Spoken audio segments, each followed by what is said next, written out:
Concert King Martin Rivera idinipensa ang controversial young diva na si Charisse. Ang latest exclusive.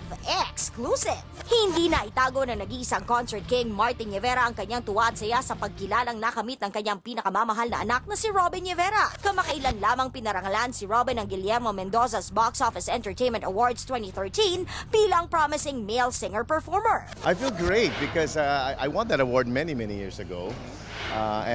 This foundation has been very kind to all of us artists. So the fact that Robin has been recognized for his realizing a dream finally, I'm proud of him. I'm happy for him, and it's nakakakilig din na the same award I won when I was his age. Ngunit sa gitna ng big celebration ito, isang big intriga revelation naman ang hinarap ng Concert King. Ito'y ukol sa kasalukuyang kontrobersyang hinaharap ngayon ng isa pa niyang itinuturing na anak sa industriya na si Charisse. Laban kung labang idinipensa ng singer-host ang isyong may kaugnay sa kontrobersyal na pagpapalit imahe ng international singer. Si Charisse, no, the last time I spoke to her was the last, yung championship na, no, yung nanalo ka.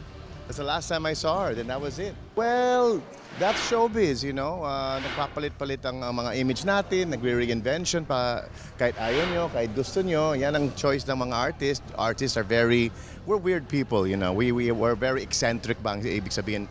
Marami kaming mga mood. Sometimes gusto namin ng maiksi ng buhok, gusto namin ng mahabang buhok, gusto namin ng walang makeup, may makeup. So it's the choice of the artist and it's the mood of the artist. So we have to live with that. At kaugnay naman ang unos na pinagdadaanan ng pamilya ni Charisse, ito lamang ang ibinigay na mensahe ng Concert King.